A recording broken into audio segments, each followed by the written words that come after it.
custo de vida, emprego e desemprego, cesta básica, tarifas públicas, salário mínimo. Agora, na Brasil Atual, a análise do DIEESE. E nós vamos conversar agora com o supervisor do escritório do DIEESE em São Paulo, Vitor Pagani. Bom dia, Vitor. Bom dia, Glauco. Bom dia, ouvintes. Vitor, o sociólogo Pedro Herculano Guimarães Ferreira de Souza, técnico do Instituto de Pesquisa Econômica Aplicada, IPEA, emitiu uma nota técnica sobre a política social intitulada A Evolução da Pobreza Monetária do Brasil no século XXI. Isso foi divulgado no final da semana passada. E ali ele, que é especialista em desigualdade, afirma que o recrudescimento da pobreza acabou fazendo com que a década de 2010 pudesse ser considerada uma década perdida, já que o Brasil se comprometeu, inclusive, com um dos objetivos de desenvolvimento do milênio de erradicar a pobreza até 2030, mas isso agora se tornou um desafio mais difícil em vista do que acontece desde 2015, né, com a pobreza crescendo e a pandemia também agravando esse quadro de crise socioeconômica. O que o Brasil precisa fazer a partir desse diagnóstico para, de fato, conseguir erradicar a pobreza, a extrema pobreza até 2030, Vitor? Glauco, nós estamos numa situação extremamente delicada, né? Nós estamos com o nível mais alto de pobreza da série histórica iniciada em 2012. Né?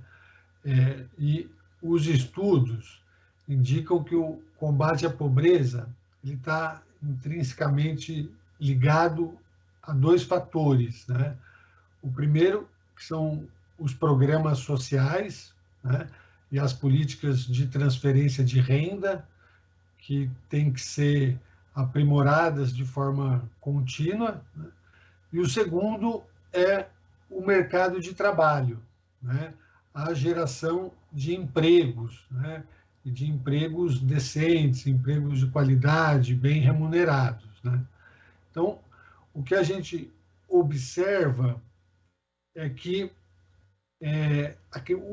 essa retomada da economia que está ocorrendo após o avanço da vacinação e uma superação, né, do quadro mais crítico da pandemia, ela não tem se refletido em melhorias consistentes, né, do mercado de trabalho.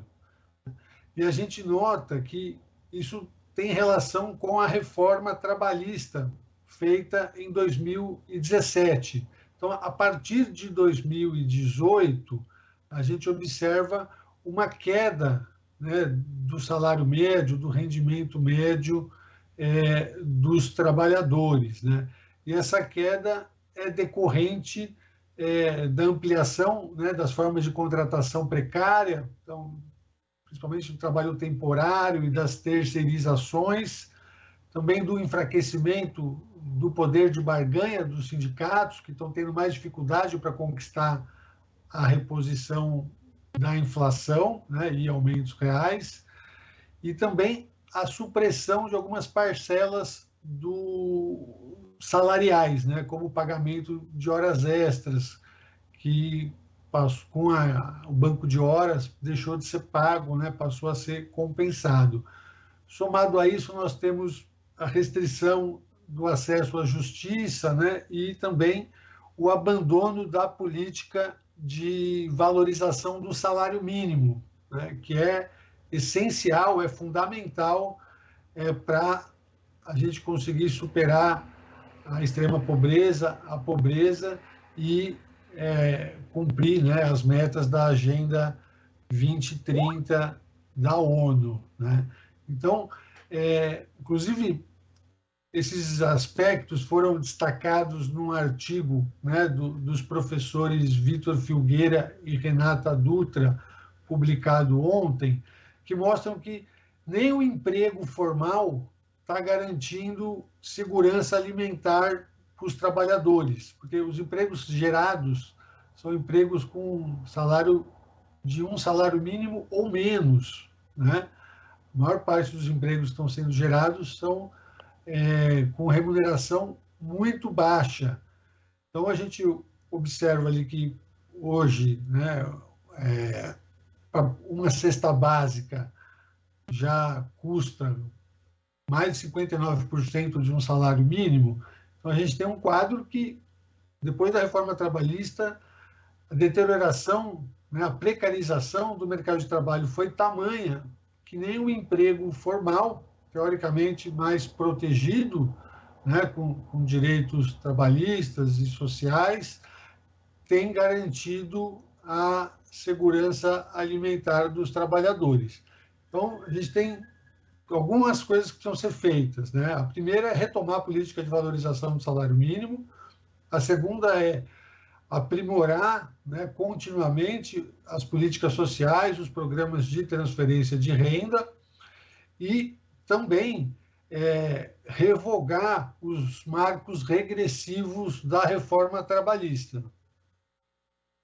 E também é necessário, né, Vitor, principalmente nesse momento de emergência, enquanto não houver essa reestruturação do mercado de trabalho, até porque a gente sabe que, por exemplo, a política de valorização do salário mínimo vai demorar um pouco para ser retomada mesmo em um eventual novo governo, tem as políticas sociais também que acabaram sendo desestruturadas no governo de Jair Bolsonaro, a substituição do Bolsa Família, que era um programa muito bem arquitetado, que tinham ali condicionantes, inclusive relativas a acesso à educação e à saúde, foi desmontado por um programa simplesmente só de transferência de renda, sem essas possibilidades que trazia ali o Bolsa Família. Então é preciso também reestruturar as políticas sociais, principalmente quando não houver essa recuperação do mercado de trabalho, Vitor?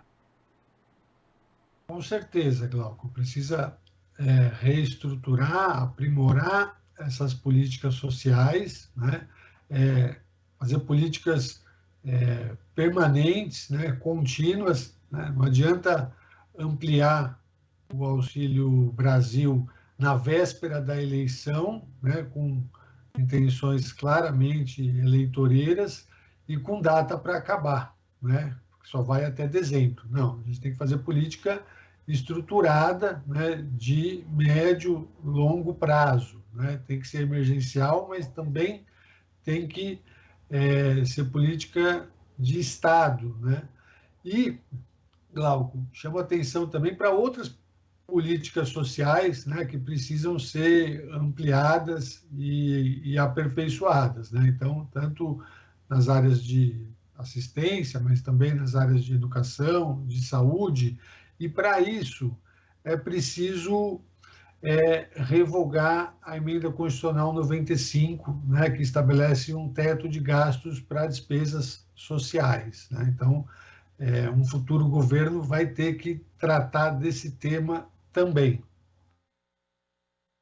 Que na análise dessa situação que o Brasil passa hoje, né, de crise socioeconômica, existe o componente da pandemia, que de fato piorou, travou a economia, mas não foi ela a principal causadora desse cenário desolador que a gente tem do ponto de vista social, Vitor. Inclusive você mesmo menciona essa questão da desregulamentação do mercado de trabalho, da legislação na prática antitrabalhista, né, que acabou sendo formada ali no governo Temer e que teve uma continuação em termos de alterações normativas também durante o governo Bolsonaro. Então não dá para colocar na conta só da pandemia a crise que a gente vive?